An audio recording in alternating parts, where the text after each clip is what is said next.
Hello friends, welcome back to our new video. ఈరోజు video వచ్చేసి postal శాఖ నుంచి కొత్త నోటిఫికేషన్ రావడం జరిగింది. ఇందులో మీరు జస్ట్ 10th పాస్ అయితే సరిపోతుందన్నమాట. పర్ మంత్ వచ్చేసి మీకు 30,000 శాలరీ అనేది ఇస్తున్నారు. బోత్ ఏపీ అండ్ టీఎస్ వాళ్ళు అప్లై చేసుకోవచ్చు, బోత్ మేల్ అండ్ ఫీమేల్ వాళ్ళు అప్లై చేసుకోవచ్చు. వీడియోలో వచ్చేసి కంప్లీట్ ఇన్ఫర్మేషన్ చెప్తాను కాబట్టి వీడియోని వచ్చేసి ఇక్కడ స్కిప్ చేయకుండా ఎండ్ వరకు అయితే చూడండి. అలాగే వీడియో చూస్తున్న వ్యూవర్స్కి వచ్చేసి స్మాల్ రిక్వెస్ట్ అనమాట. ముందుగా వీడియోని అయితే ఖచ్చితంగా లైక్ చేయండి, లైక్ చేయడం మర్చిపోతున్నారు. అలాగే ఛానల్ని ఫస్ట్ టైం ఇంకా విజిట్ చేస్తున్నట్టయితే సబ్స్క్రైబ్ చేసుకొని మన ఛానల్ అయితే సపోర్ట్ చేయండి గైస్. చిన్న సపోర్ట్ చేయండి మన ఛానల్కి, ఓకేనా గైస్. అలాగే మన టెలిగ్రామ్ ఛానల్ లింక్ వచ్చేసి కింద డిస్క్రిప్షన్లో ఇచ్చాను, వెళ్ళైతే జాయిన్ అయిపోండి. ఇక్కడ మీరు నోటిఫికేషన్ డేట్ అండ్ టైం చూసుకున్నట్లయితే మనకి ఈ నోటిఫికేషన్ వచ్చేసి మనకి ఈ మంత్ 7th అయితే నోటిఫికేషన్ అయితే రిలీజ్ చేయడం జరిగింది.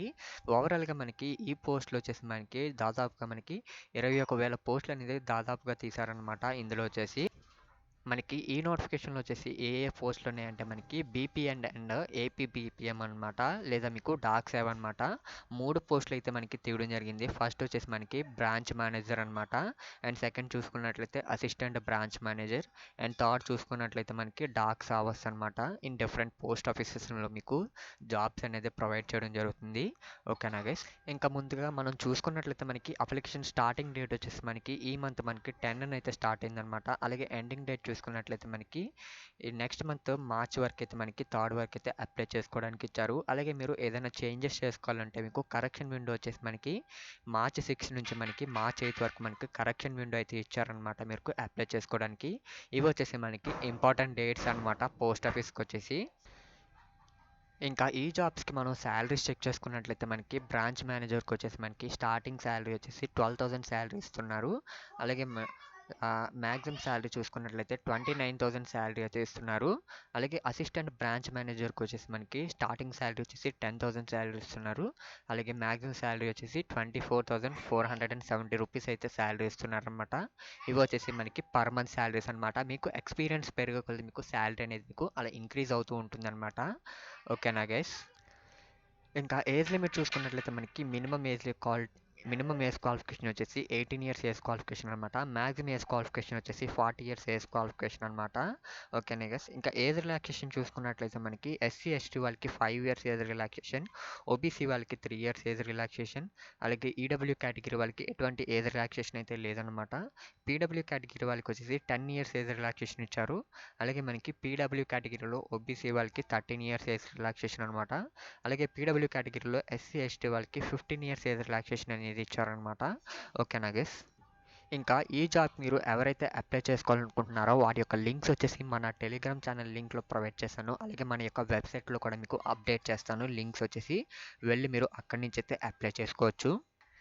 ఇంకా ఎడ్యుకేషన్ క్వాలిఫికేషన్ చూసుకున్నట్లయితే ఈ జాబ్కి వచ్చేసి జస్ట్ మీరు 10th పాస్ అయితే సరిపోతుంది. విత్ మీకు 50% మార్క్స్ అయితే మీకు ఉంటే సరిపోతుంది అనమాట 10thలో వచ్చేసి, ఓకేనా గైస్. ప్రతి ఒక్కరు కూడా 18 ఇయర్స్ ఎవరైతే ఉంటాయో వాళ్ళు వచ్చేసి ప్రతి ఒక్కరు కూడా అప్లై చేసుకోవచ్చు అనమాట. అలాగే మనకి దాంతోపాటు 10th ఎవరైతే పాస్ అయ్యి లోకల్ లాంగ్వేజ్ అయితే మీకు వచ్చి ఉండాలన్నమాట, ఓకేనా గైస్. ఒకవేళ మీకు అప్లై ప్రాసెస్ కావాలంటే మీకు కామెంట్ సెక్షన్లో హౌ టు అప్లై అయితే కామెంట్ చేయండి, మీకు ఖచ్చితంగా వీడియో అయితే చేయడం జరుగుతుంది, ఓకేనా గైస్.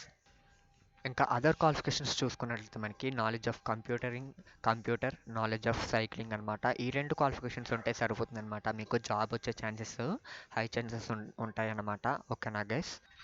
ఇంకా సెలక్షన్ ప్రాసెస్ చూసుకున్నట్లయితే ఈ జాబ్కి వచ్చేసి మీకు మీ యొక్క 10th మార్క్స్ మీద బేస్ అయ్యి మీకు సెలెక్ట్ చేస్తారనమాట, ఓకేనా గైస్. అలాగే మీ యొక్క కంప్యూటర్ నాలెడ్జ్, అలాగే మీ యొక్క సైక్లింగ్ నాలెడ్జ్ని బట్టి మీకు తీసుకుంటారనమాట జాబ్కి వచ్చేసి, ఓకేనా గైస్. వాటిని వచ్చేసి మీకు షార్ట్ లిస్ట్ అనేది చేస్తారు. ఎవరైతే ఈ జాబ్కి అప్లై చేసుకుంటారో వాళ్ళకి వితిన్ 45 డేస్లో మీకు షార్ట్ లిస్ట్ అనేది వస్తుందన్నమాట. ఎవరైతే సెలెక్ట్ అవుతారో వాళ్ళకి వచ్చేసి మెసేజెస్ లేదా మీకు ఈమెయిల్స్ అనేది రావడం జరుగుతుంది, ఓకేనా గైస్. ఈ జాబ్స్కి మీకు అప్లై చేసుకోవాల్సిన కావాల్సిన సర్టిఫికేట్స్ వచ్చేసి మీకు mark sheet, identity proof, caste certificate, PW certificate, EWS certificate, transgender certificate, date of birth, అలాగే మీ యొక్క మెడికల్ సర్టిఫికేట్. మీకు ఏ సర్టిఫికేట్స్ ఉన్నాయో ఇందులో వాటి యొక్క సర్టిఫికేట్స్ అనేవి మీరు తీసుకెళ్లాల్సి ఉంటుందన్నమాట. ఒకవేళ మీరు జాబ్స్కి అనేది సెలెక్ట్ అయినట్లయితే, ఒకవేళ మీకు సపోజ్ మీ దగ్గర మార్క్ షీట్ ఉంది, మీ యొక్క మార్క్ షీట్, మీ యొక్క ఐడెంటిటీ ప్రూఫ్, అలాగే మీ యొక్క క్యాస్ట్ సర్టిఫికేట్, ఒకవేళ మీరు ఎనీ ఫిజికల్లీ హ్యాండిక్యాప్డ్ పర్సన్ అయితే మీరు ఫిజికల్ సర్టిఫికేట్ పట్టుకెళ్ళాలి. అలాగే మీరు ఈడబ్ల్యూఎస్ సర్టిఫికేట్ కూడా ఉంటే మీరు పట్టుకెళ్లాల్సి ఉంటుంది. ఓకేనా గైస్. అలాగే మీ యొక్క డేట్ ఆఫ్ బర్త్ సర్టిఫికేట్ పట్టుకెళ్లాల్సి ఉంటుంది. అలాగే మీకు మెడికల్ పరంగా మీకు ఏదైనా డిసార్డర్ ఉంటే మీ యొక్క మెడికల్ సర్టిఫికేట్ కూడా పట్టుకెళ్లాల్సి ఉంటుందన్నమాట. అది కూడా మీకు మెడికల్ ఆఫీసర్ నుంచి మీరు ఆ సర్టిఫికేట్ అనేది తీసుకోవాల్సి ఉంటుంది. ఓకేనా గైస్. మీకు డాక్యుమెంట్ వెరిఫికేషన్ అయినప్పుడు మీరు ఈ సర్టిఫికేట్స్ అనేది మీరు ఖచ్చితంగా తీసుకువెళ్లాల్సి ఉంటుంది గైస్. ఓకేనా. ఇప్పుడు వరకు వీడియో చూస్తూ ఎవరైనా లైక్ చెప్పి చూడండి, ఖచ్చితంగా లైక్ చేసి ఛానల్ని ఫస్ట్ టైం విజిట్ చేస్తున్నట్టయితే సబ్స్క్రైబ్ చేసుకుని బెల్ ఐకాన్ అయితే యాక్టివ్లో పెట్టుకోండి. ఈజీ వచ్చేసి ఈరోజు వీడియో అనమాట. వీడియో నచ్చినట్టు చూడండి, ఖచ్చితంగా లైక్ చేసి ఛానల్ని ఫస్ట్ టైం విజిట్ చేస్తున్నట్టయితే సబ్స్క్రైబ్ చేసుకుని బెల్ ఐకాన్ అయితే యాక్టివ్లో పెట్టుకోండి. Thank you for watching this video.